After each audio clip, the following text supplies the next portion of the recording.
101편부터 134편까지 시르 하말롯 성전에 오르는 노래, 예루살렘 성전에 올라가면서 부르던 노래라고 말씀했습니다. 오늘은 130편을 함께 볼 텐데요. 우리 늘 해왔던 대로 120편부터 간단히 읽으면서 130편까지 가겠습니다. 하나님을 향한 첫걸음, 성전을 향한 첫걸음은 세상의 거짓으로부터 발을 떼는 것이라는 120편입니다. 시작. 내가 환난 중에 여호와께 부르짖었더니 내게 응답하셨도다. 여호와여, 거짓된 입술과 속이는 혀에서 내 생명을 건져주소서. 너 속이는 혀여, 무엇을 내게 주며 무엇을 내게 더할꼬? 장사에 날카로운 화살과 로뎀나무 숯불이리로다. 매색에 머물며 계달의 장막에 머무는 것이 내게 화로다. 내가 화평을 미워하는 자들과 함께 오래 거주하였도다. 나는 화평을 원할지라도 내가 말할 때 그들은 싸우려 하는도다. 아멘. 121편은 오직 하나님께서 지켜주심을 의지할 때만 우리는 세상의 모든 헛된 신념과 이별을 구할 수 있다는 것입니다. 1절부터요. 시작. 내가 산을 향하여 눈을 들리라. 나의 도움이 어디서 올까? 나의 도움은 천지를 지으신 여호와에게서로다. 여호와께서 너를 실족하지 아니하게 하시며 너를 지키시는 이가 졸지 아니하시리로다. 이스라엘을 지키시는 이는 졸지도 아니하시고 주무시지도 아니하시리로다. 여호와는 너를 지키시는 이시라. 여호와께서 내 오른쪽에서 내 그늘이 되시나니 낮의 해가 너를 상하게 하지 아니하며 밤의 달도 너를 해치지 아니하리로다. 여호와께서 너를 지켜 모든 환난을 면하게 하시며 또 내 영혼을 지키시리로다. 여호와께서 너의 출입을 지금부터 영원까지 지키시리로다. 아멘. 122편은 성전에 오르가자 할 때에 너무나 기뻐하면서 행복해하는 예배자의 모습을 시로 노래하고 있습니다. 시작. 사람이 내게 말하기를 여호와의 집에 올라가자 할 때 내가 기뻐하였도다. 예루살렘아, 우리 발이 내 성문 안에 섰도다.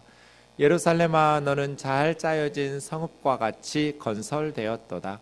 지파들 곧 여호와의 지파들이 여호와의 이름에 감사하려고 이스라엘의 전례대로 그리로 올라가는도다. 거기에 심판의 보좌를 두셨으니 곧 다윗의 집의 보좌로다. 예루살렘을 위하여 평안을 구하라. 예루살렘을 사랑하는 자는 형통하리로다. 내 성 안에는 평안이 있고 내 궁중에는 형통함이 있을지어다. 내가 내 형제와 친구를 위하여 이제 말하리니 내 가운데 평안이 있을지어다.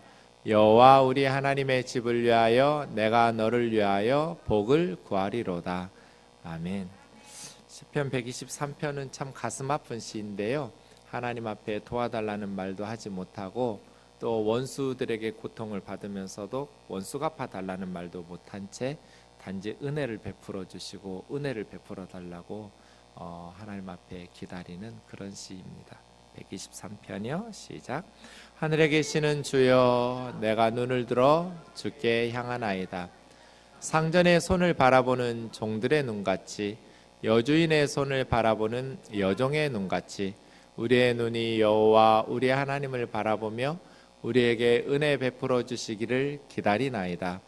여호와여, 우리에게 은혜를 베푸시고 또 은혜를 베푸소서.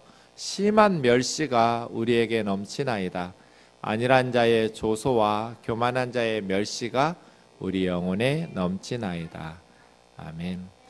124편은 과거의 회상을 통해서 8절의 교훈 진리를 가르쳐주는 시인데요. 우리를 도우시는 분이 누구인가 묻고 있습니다. 124편이요. 이스라엘은 이제 말하기를 여호와께서 우리 편에 계시지 아니하셨더라면 우리가 어떻게 하였으랴. 사람들이 우리를 치러 일어날 때 여호와께서 우리 편에 계시지 아니하셨더라면 그때 그들의 노여움이 우리에게 맹렬하여 우리를 산채로 삼켰을 것이며 그때 물이 우리를 휩쓸어 시내가 우리 영혼을 삼켰을 것이며 그때 넘치는 물이 우리 영혼을 삼켰을 것이라 할 것이로다. 우리를 내주어 그들의 이에 씹히지 아니하게 하신 여호와를 찬송할지로다. 우리의 영혼이 사냥꾼의 올무에서 벗어난 새같이 되었나니 올무가 끊어짐으로 우리가 벗어났도다. 우리의 도움은 천지를 지으신 여호와의 이름에 있도다. 아멘. 시편 125편은 하나님의 백성들이 죄악에 동참하지 않기 때문에 하나님의 백성들이 죄인들의 심판을 받을 때 함께 멸망하지 않는다는 시입니다. 125편입니다. 여호와를 의지하는 자는 시온산이 흔들리지 아니하고 영원히 있음 같도다. 산들이 예루살렘을 두름과 같이 여호와께서 그 백성을 지금부터 영원까지 두르시리로다. 악인의 규가 의인들의 땅에서는 그 권세를 누리지 못하리니 이는 의인들로 하여금 죄악에 손을 대지 아니하게 함이로다. 여호와여, 선한 자들과 마음이 정직한 자들에게 선대하소서. 자기의 굽은 길로 치우치는 자들은 여호와께서 죄를 범하는 자들과 함께 다니게 하시리로다. 이스라엘에게는 평강이 있을지어다. 아멘.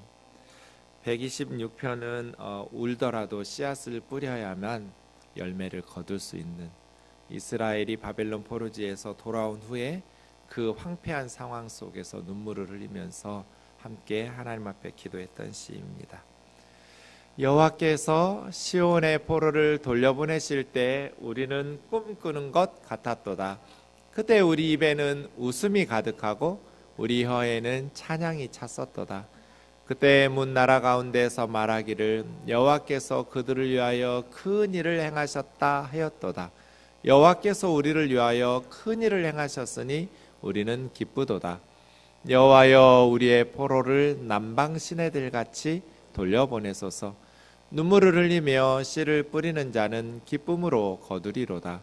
울며 씨를 뿌리러 나가는 자는 반드시 기쁨으로 그 곡식단을 가지고 돌아오리로다. 아멘. 시편 127편은 아비된 자가 헛되이 인생을 살지 않았다고 고백할 수 있도록 하는 그런 시로 마무리했었는데요. 127편입니다. 시작. 여호와께서 집을 세우지 아니하시면 세우는 자의 수고가 헛되며 여호와께서 성을 지키지 아니하시면 파수꾼의 깨어 있음이 헛되도다. 너희가 일찍이 일어나고 늦게 누우며 수고의 떡을 먹음이 헛되도다. 너희가 일찍 일어나고 늦게 누우며 수고의 떡을 먹음이 헛되도다. 그러므로 여호와께서 그의 사랑하시는 자에게는 잠을 주시는도다. 보라, 자식들은 여호와의 집의 기업이요 태의 열매는 그의 상급이로다. 젊은 자의 자식은 장사의 수중의 화살 같으니 이것이 그 화살통에 가득한 자는 복되도다.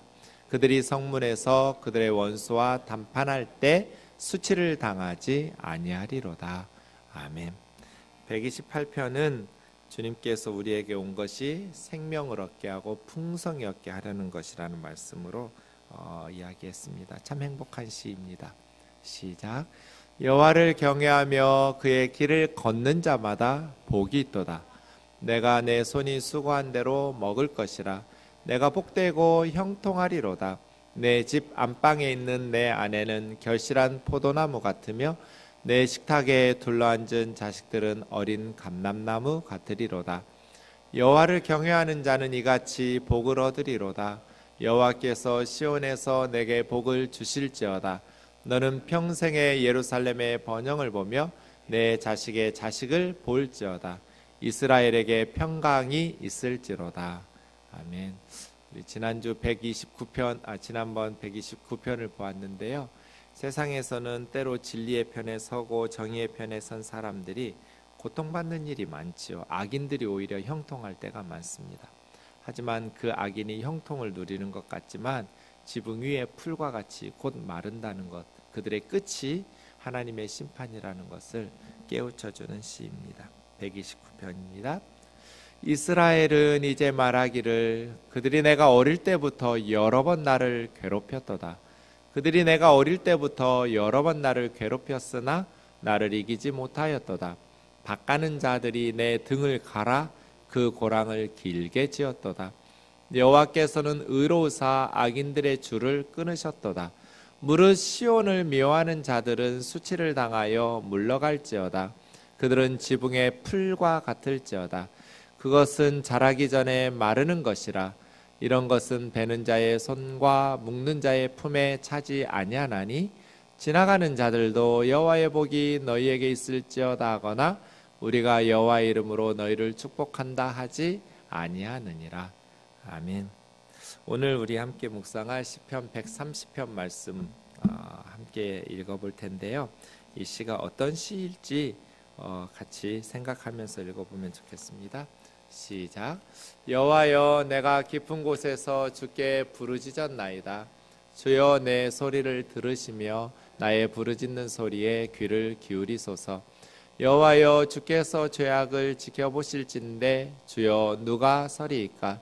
그러나 사유하심이 주께 있음은 주를 경외하게 하심이니이다. 나 곧 내 영혼은 여호와를 기다리며 나는 주의 말씀을 바라는도다. 파수꾼이 아침을 기다림보다 내 영혼이 주를 더 기다리나니 참으로 파수꾼이 아침을 기다림보다 더하도다. 이스라엘아, 여호와를 바랄지어다. 여호와께서는 인자하심과 풍성한 속량이 있음이라. 그가 이스라엘을 그의 모든 죄악에서 속량하시리로다. 아멘.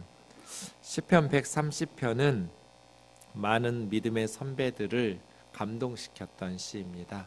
종교개혁자 마틴 루터는 이 시편 130편을 묵상하면서 복음의 심장이라고, 이 시편 130편이 복음의 심장과 같이 핵심적인 메시지를 담고 있다고. 또 요한 웨슬레 같은 사람은 시편 130편을 묵상하면서 가슴이 뜨거워지는 것들을 경험했다고 고백했던 많은 믿음의 선배들이 130편을 통해서 예수 그리스도와 하나님의 은혜와 사랑을 경험했던 그런 시입니다. 1절부터 좀 보겠습니다.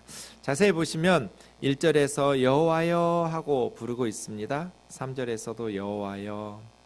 그런데 7절에서는 이스라엘아 하고 바뀝니다. 그래서 하나님을 부르던 어떤 한 영적인 리더가 자신의 체험과 경험을 통해서 이스라엘아 부르면서 가르치고 있는 시 같습니다. 하나님을 부르던 한 영적 리더가 이스라엘 백성들에게 자신의 경험을 통해서 가르쳐주는, 여호와여, 내가 깊은 곳에서 주께 부르짖었나이다. 원문에 보면 깊은 곳에서가 첫 단어입니다. 깊은 곳에서 내가 부르짖었습니다. 여호와여, 이런 순서입니다. 깊은 곳. 제일 깊은 곳에 들어간 사람은 제 생각에는 요나 같아요. 요나 선지자. 바닷속 깊은 곳에 던져져서 큰 물고기 뱃속까지 들어갔죠.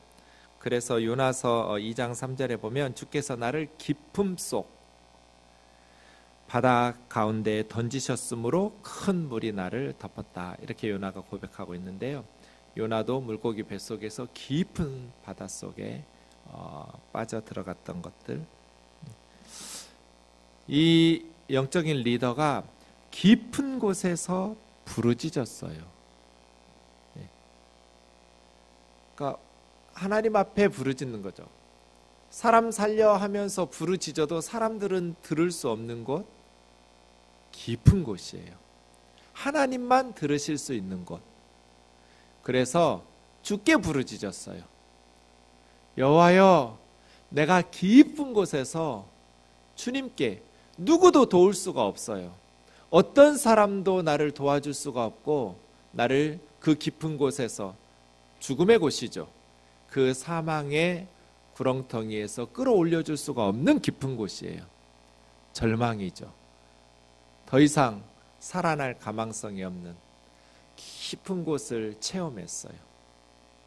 내가 깊은 곳에서 하나님께 부르짖었습니다. 주여, 내 소리를 들으시며 나의 부르짖는 소리에 귀를 기울이소서. 너무나 절망적인 거예요. 어떻게 살 수 있는 희망이 한 줄기 빛도 없어요. 살고 싶지도 않아요. 그런 깊은 곳에서 하나님 앞에 부르짖었어요. 사랑하는 형제 자매 여러분, 우리도 이 영적인 시편 130편 이 리더와 같이 고통의 깊은 곳에서 하나님 앞에 부르짖을 수 있는 은혜를 주시기를 원합니다. 아무리 절망적이어도 하나님께서 내 부르짖는 소리에 귀를 기울이신다라는 확신을 가지고 하나님 앞에 나와서 구할 수 있는 은혜 말이에요. 아무리 애를 써도 벗어날 수 없는 곳이에요. 깊은 곳이죠. 내 힘으로는 도저히 구원의 가능성이 없는 곳이에요. 그 누구도 도울 수 없이 오직 주님만이 나를 건져주실 수 있는 절망의 깊은 구렁텅이에서 부르짖는 것이죠. 3절이요. 여호와여 주께서 죄악을 지켜보실진데 주여 누가 서리이까. 그러니까 이 1절의 깊은 곳은 3절의 죄와 관련이 있어요. 그렇죠? 그래서 이 사람은 깊은 곳에서 하나님 앞에 부르짖는데 무엇으로 인해서 이 사람이 깊은 곳에 빠졌냐면 죄 때문에 깊은 곳에 빠진 거예요. 주님이 죄악을 살펴보신다면 다 보시죠. 주님 앞에는 숨길 수가 없어요. 사람들의 눈은 속일 수 있지만 주님의 눈은 속일 수가 없어요. 그래서 아는 거예요. 영적인 리더예요. 영적인 리더인데 죄악의 깊은 곳에 빠진 거예요. 그래서 물어요. 주님이 죄악을 감찰하신다면 누가 주님 앞에서 설 수 있냐는 거예요. 어떤 사람이 하나님 앞에서 당당히 서서 양심껏 살았다고, 착하게 살았다고 설 수 있냔 말이에요. 누가 버틸 수 있어요? 누가 죄악을 지켜보시는 하나님 앞에서 당당히 서서 지탱할 수 있어요? 아무도 없어요. 그래서 이 시인은 죄악의 깊은 곳에 빠진 그런 경험을 고백하고 있는 거예요. 위대한 전환이 4절이죠. 그러나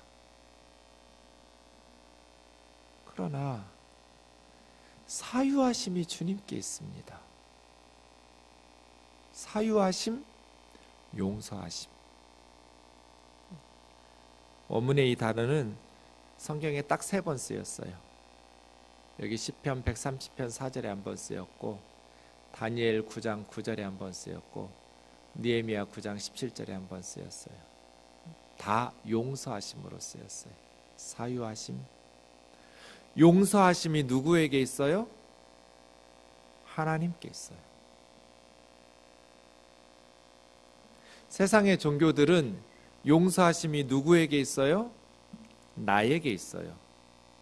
착하게 살았다거나 선행이나 진리를 발견했다거나 득도나 종교적 계명을 지켰기 때문에 내가 천국에 가요. 구원을 받아요. 그러나 성경은 용서하심은 인간의 행위에 있는 것이 아니라 하나님의 은혜에 있어요. 이 사람은 내가 조금 착하게 선행을 베풀면서 살면, 내가 좀 더 지혜롭게 진리를 터득하면, 내가 좀 더 경건하게 율법을 순종하면서 살면 이 깊은 곳에서 벗어날 수 있다고 생각하지 않았어요. 죄악의 깊은 곳에서 하나님 앞에서 몸부림쳤어요. 그러다가 발견한 게 4절이에요. 용서하심이 하나님께 있다. 사유하심이 주께 있다. 용서하심이 주께 있음이에요. 있음. 있다. 용서하심이 주님에게 있다. 그 이유는 주님을 경외하게 하십니다. 우리가 하나님을 두려워하고 경외하도록 하나님께서 우리를 용서하신다는 거예요. 그러니까 복음은 값싼 싸구려가 아니에요. 하나님께서 우리를 용서하시기 위해서 자신의 아들 예수 그리스도를 십자가에 내어주셨다라는 것을 깨닫게 되면 우리는 두려워하게 돼요. 한국교회 문제는 복음을 너무나 싸구려로 만들어버렸어요. 값싼 은혜로 전락시켜버렸어요. 용서하심이 주께 있으면, 사유하심이 주께 있으면 주를 경외하게 하려 함이라. 우리가 십자가의 사랑으로 하나님의 은혜로 용서받은 후에 우리의 마음은 두려움이에요. 이제는 죄짓지 말아야겠다. 하나님을 두려워하는 마음, 하나님께서 내 죄를 용서해 주셨으니 할렐루야 하면서 마음대로 죄짓고 사는 것이 아니라 하나님께서 내 죄를 용서해 주시다니, 하나님께서 내 죄를 용서하기 위해서 그의 아들을 십자가에 벌거벗고 죽이시다니, 이 사유하심이 주께 있음을 깨달은 성도들은 두려워하는 것이 정상이에요. 하나님을 두려워하고 내 죄를 위해서 자기 아들까지 십자가에 내어놓으시는 하나님을 두려워하게 되어 있어요. 그래서 죄 사함을 받은 성도들은 죄를 두려워하게 되어 있어요. 이게 성경적인 복음이에요. 복음은 우리를 경건하게 살고자 하고 이제는 하나님의 말씀에 순종하면서 살도록 이끌죠. 방종하면서 이제 하나님의 은혜로 용서받았으니 마음대로, 이건 구원파의 이단의 복음이에요. 그 사람들은 한 번 구원받았으니 영원한 구원이고 회개할 필요도 없고, 그 이단이에요. 복음은 우리를 순종으로 이끌고 성화로 이끌죠. 거룩한 성도, 그리스도를 닮아가는 성도. 이 경험을 한 거예요. 내가 깊은 곳에서 하나님께 부르짖었어요.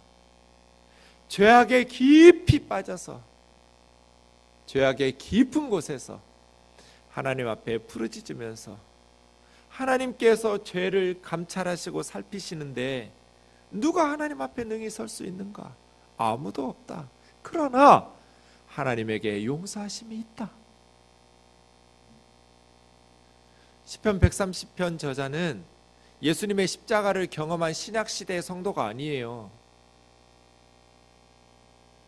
예수님의 십자가를 듣지도 못했던 구약의 성도예요.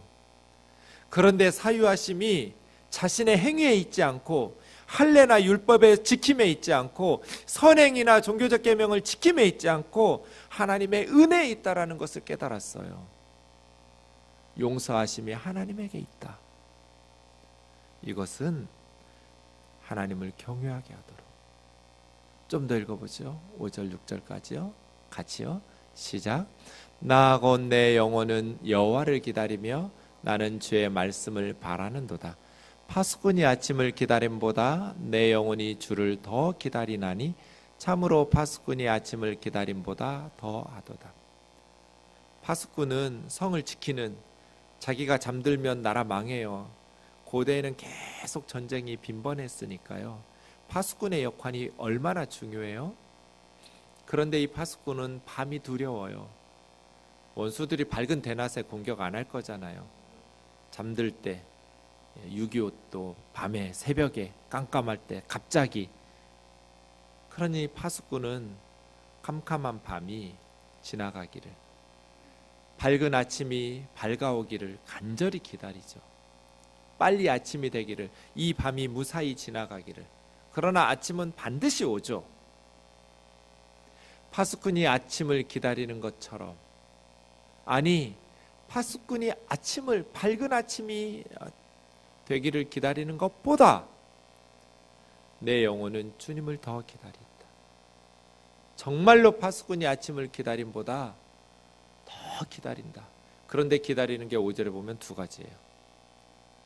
내 영혼은 여호와를 기다리고 나는 주의 말씀을 기다린다. 왜요? 누구도 이 깊은 곳에서 나를 끌어낼 수가 없어요. 그래서 파수꾼이 아침을 기다리는 것보다 내 영혼이 여호와를 더 기다리는 거예요. 그리고 주님의 말씀을 더 기다리는 거예요. 왜요? 주님의 말씀이 임하면 하나님께서 찾아오셔서 말씀하시면 이 깊은 곳에서 끌어올리거든요. 죄악의 깊은 수렁에서 내 영혼을 건져내실 분이 하나님밖에 없으니까.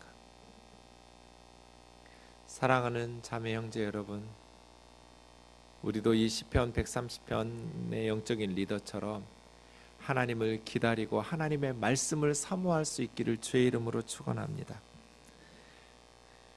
말씀을 기다리려면 사모함이 있어야 하잖아요. 그리고 깨어 있어야 돼요. 간절히 기다리는 거예요. 그러니 이 사람은 고통의 사람임과 동시에 고통 속에서 기다리는 기다림의 사람이죠. 이렇게 1절에서 6절까지 개인의 이야기였어요. 깊은 곳에서 고통 속에서 주님께 부르짖었어요. 그리고 그냥 허공에 부르짖고 끝낸 것이 아니고 하나님을 기다렸어요.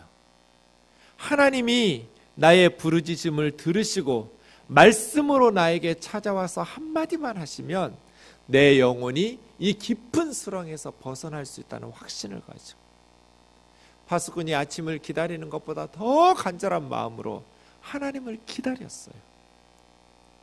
하나님을 찾았어요. 이런 사람에게 하나님께서는 말씀을 주시고 만나 주시죠. 하나님을 간절히 찾는 자에게 하나님은 만나 주시겠다고 수도 없이 약속하셨어요. 저와 여러분이 하나님의 이 말씀을 붙들고 하나님, 이 깊은 곳에서 나를 건져주세요. 남편도 아내도 자식도 부모도 친구도 국가도 교회도 목사도 누구도 나를 건져줄 수 없어요. 내가 부르짖는 소리를 사람들은 못 들어요. 하나님만 들으실 수 있어요. 내 마음이 어떤지 아무도 몰라요. 하나님은 내 마음을 아시니까 하나님이 깊은 곳에서 나를 건져주세요. 기도하면서 하나님을 기다리는 거예요. 그리고 하나님의 말씀을 기다리는 거예요. 그렇게 부르짖으면서 하나님을 기다렸어요. 마지막 7절 8절이요. 시작. 이스라엘아 여호와를 바랄지어다. 여호와께서는 인자하심과 풍성한 속량이 있음이라. 그가 이스라엘을 그의 모든 죄악에서 속량하시리라. 1절에서 6절까지는 나였어요. 내가 부르짖고 나의 고통 속이에요. 그런데 갑자기 7절에서는 공동체로 넘어갔어요. 그래서 이 시편 130편 저자는 이스라엘의 영적인 리더라는 거예요. 자신의 경험을 고백하면서 자신의 어리석음과 자신이 깊은 곳에서 죄악의 깊은 수렁에 빠져서 하나님 앞에 부르짖었고 하나님께서 말씀으로 찾아오셔서 그에게 응답하셔서 회복되었던 이 영적인 리더가 이제는 공동체를 향해서 이스라엘아 너희도 나처럼 여호와를 바랄지어다. 왜요? 하나님에게는 인자하심, 헤세드예요. 사랑과 풍성한 속량. 속량은 값을 지불하고 자유케 해주는. 하나님께는 풍성한 인색한 속량이 아니에요. 여호와께는 헤세드, 사랑과 풍성하신 속량이 있음이라. 있음이라. 우리 하나님에게 그 사랑과 풍성하신 속량이 없으면 우리는 절망이에요. 그래서 그 하나님은 이스라엘의 모든 죄악에서 속량하실 거라는 거예요. 아멘이죠? 생동아 여호와를 바랄지어다. 여호와께는 인자하심과 풍성한 속량이 있음이라. 그가 생동을 그 모든 죄악에서 속량하시리로다. 아멘이에요. 서울아, 대한민국아, 북한아, 여호와를 바랄지어다. 왜 하나님을 바라봐야 되는가? 하나님에게는 사랑과 인자하심과 풍성하신 용서, 속량이 있기 때문이에요. 그가 이 대한민국을, 저 북한을, 온 열방을 모든 죄악에서 속량하시리로다. 예수 그리스도의 십자가의 핏값을 주고 우리를 사서 자유케, 죄로부터, 사망의 권세로부터 우리를 해방시켜 주신다. 그러므로 뭐 하라는 거예요? 여호와를 바라라는 거예요. 이스라엘아, 하나님을 바라보아라. 이것이 우리의 기도 제목이에요. 이 밤에 우리는 우리 아이들을 보면서 아무개야, 여호와를 바라보아라. 딸아, 아들아, 여호와를 바랄지어다. 왜? 하나님에게는 인자하심과 풍성한 속량이 있기 때문에 하나님께서 너를 그 모든 죄악에서 속량하시리로다. 성경이 온 세상 사람들 향해서 외치고 싶은 말씀이 이 7절 8절 아닐까요? 주님께서 우리를 통해서 세상에 외치고 싶은 말씀이 이 시편 130편 7, 8절이 아닐까요? 그래서 루터가 이게 복음의 심장이라고, 성경의 심장이라고, 웨슬레가 이 말씀을 묵상할 때 가슴이 뜨거워졌다고. 냉랭하게 식어진 그 시대를 요한 웨슬레가 일깨웠잖아요. 영적으로 각성시키면서 복음으로 온 열방의 선교사들을 파송하면서 위대한 세기를 열었잖아요. 그게 감리교예요. 가슴이 뜨거워졌어요, 이 말씀으로. 저는 그 믿음의 선배들의 고백이 무엇일지 좀 알 것 같아요. 왜냐하면 정말 이게 복음의 심장이에요. 하나님께서 온 세상 사람들에게 우리를 보내시면서 무슨 말씀하라 하시겠어요? 아무개야, 여호와를 바랄지어다. 왜 내가 하나님을 기다리고 바라보고 소망해야 되는데? 여호와께는 인자하심과 풍성한 속량이 있다. 그가 너를 모든 죄악에서 용서하시고 그가 너를 모든 죄악에서 속량하시기 때문에 여호와를 바랄지어다. 이건 값싼 복음이 아니에요. 이 복음으로 4절이 우리를 사유하심이 주께 있어서 하나님을 경외하니, 그러니까 여호와께 있는 게 오늘 시편 130편에 보면 세 가지예요. 그래서 제가 1, 2, 3으로 써놨어요. 첫 번째 있는 게 뭐였어요? 4절 사유하심이 여호와께 있었어요. 그죠? 하나님에게는 용서하심이 있었어요. 그리고 7절 하나님에게는 사랑, 인자하심이 있었어요. 헤세드가 있어요. 이거는 누구도 끊을 수 없는 사랑이에요. 언약적 사랑이라고 불러요. 영어에서는 everlasting love 이렇게 말해요. 영원한 사랑. 그걸 헤세드라고 그래요. 엄마의 사랑 같은 거예요. 어떤 일이 있어도 검은 머리 팥 뿌리는 그 정도가 아니에요. 죽음도 끊어놓지 못하는 죽음보다 강한 사랑이에요. 너 살리려고 내가 죽는 사랑이에요. 십자가의 사랑이에요. 그게 헤세드예요. 하나님에게는 용서하심이 있고 그 뜨거운 사랑이 있고 풍성하신 속량. 그래서 모든 죄악에서 내가 깊은 곳에 빠졌다가 하나님 앞에 부르짖었고 하나님께서 죄악을 살피시면 누가 능히 설 수 있을까? 그러나 용서하심이 하나님의 은혜에 있다. 내가 율법 지키면 선해질 수 있다, 구원받을 수 있다, 이 정도가 아니고 이런 헛된 기대 끊고 오직 하나님의 은혜에 용서가 있다라는 것을 깨닫고 하나님 앞에 부르짖으면서 자기의 죄를 토로하고 고백하면서 이스라엘아 너희도 나처럼 하나님을 바라보라. 간곡하게 권면하는 시가 시편 130편이에요. 그렇죠? 우리가 이런 깊은 은혜들을 경험하면서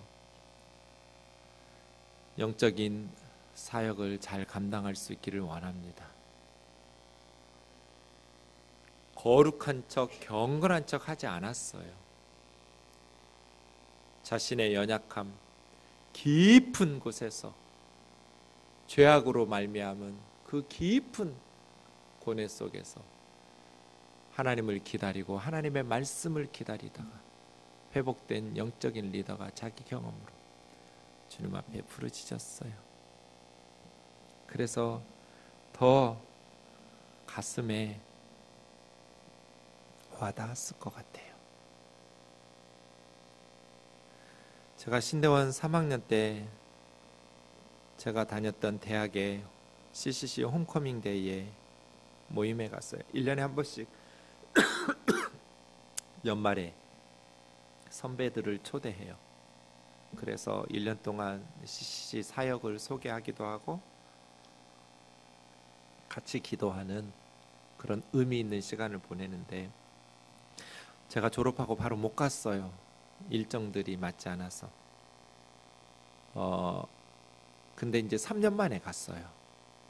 그 3년 동안 저는 정말 많이 달라졌어요. 신대원에 입학해서 3년 동안 신학을 배웠어요.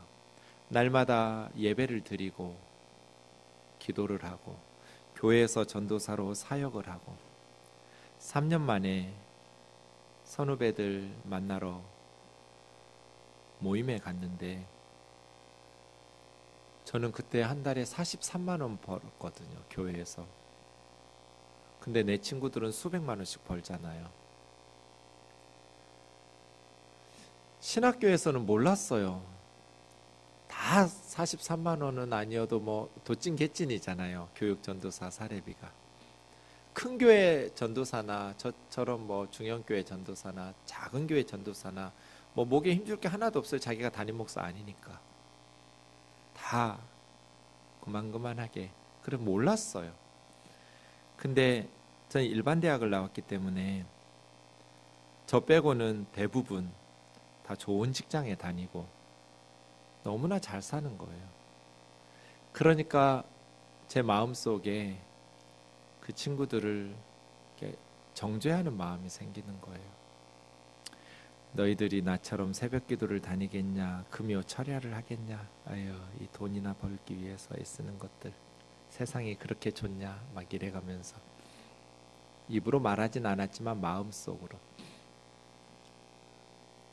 그리고 나서 혼자서 지하철 타고 오는데 진짜 저는 그날 죽고 싶었어요. 내 자신이 너무 한심해서. 3년 동안 무슨 기도를 한 거예요? 3년 동안 무슨 성경을 배운 거예요? 매주 설교하고 가르치면서 나는 착해진 게 아니라 오히려 더 망가졌구나. 더 교만해졌고 더 다른 사람을 정죄하는, 나는 악한 죄인으로 더 거룩하고 경건해진 것이 아니라 성경 지식은 많아졌지만, 신학적 지식은 많아졌지만, 모르던 많은 사실들을 알게 됐지만 내 마음은 더 더러워졌구나. 지하철 안에서 저는 정말 죽고 싶었어요.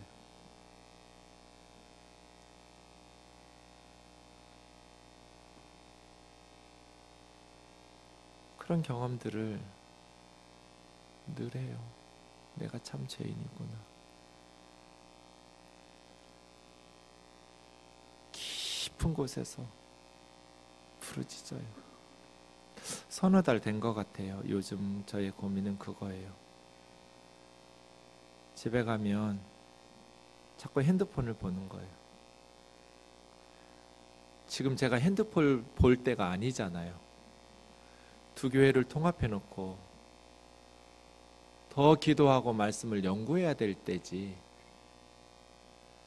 어떤 때는 몇 시간씩 핸드폰을 봐요.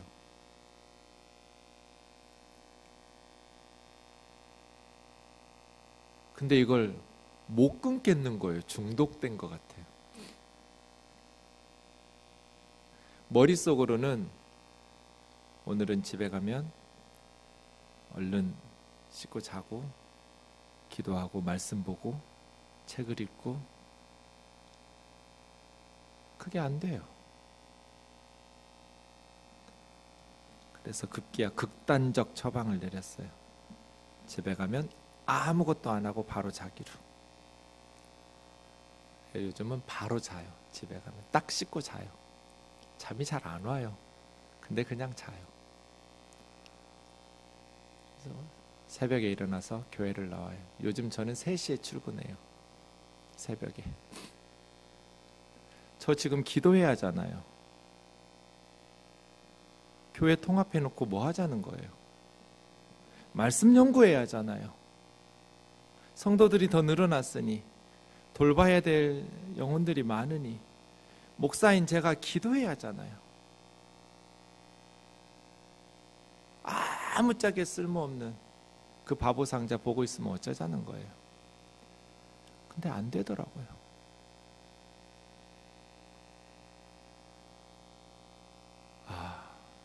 머리로는 경건하게 기도하고 말씀을 연구하고, 하나님은 다 보시니 성도들은 몰라도 담임 목사니까 기도해야지, 말씀을 한 자라도 더 연구하고 묵상해야지. 안 돼요. 교회에서는 집에 가면 오늘부터 습관적으로 씻고 나면 핸드폰을 들어요. 이거저거 확인하다 보면 금방 1-2시간이 가요. 참 어리석게 살면서 교우들에게 경건하게 살라고 말씀 보고 기도하고, 가정에서 자녀들 앞에 신앙의 모범이 되도록 경건하게 살라고 내가 말할 수 있을까? 없더라고요. 깊은 곳에서 하나님을 기다리고, 내가 불가능하구나, 절제가 안 되는 사람이구나, 성경 지식이 더해질수록, 기도가 쌓일수록 더 선한 마음으로, 착한 마음으로 좋은 목사 돼서 성도들을 돌아보고 목양해야 되는데 그게 안 되더라고요.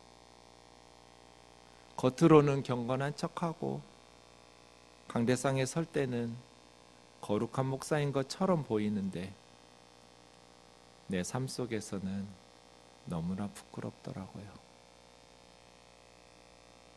그래서 하나님 앞에 내가 참 죄인이구나, 부끄럽구나, 그런 고백들을 하게 됐어요. 사랑하는 형제 자매 여러분, 이런 식으로 고백한 거예요. 지금 130편 저자는 깊은 곳에서 자신에게 절망하면서 누구도 도와줄 수 없는 깊은 죄악에 벗어날 수 없는 고통 속에서 하나님 앞에 부르짖고, 하나님을 기다리고, 하나님의 말씀을 기다리고, 하나님의 용서하심이 있고, 하나님에게 사랑이 있고 풍성하신 구속하심이 있음을 고백하면서 모든 죄악에서 씻어주시면서 이제는 하나님을 경외함으로 살고 하나님께 순종하면서 살기로 하나님 앞에 서게 되는 너무너무 귀한 시, 너무너무 아름다운 시 같아요. 우리 같이 말씀 붙들고 기도했으면 좋겠습니다.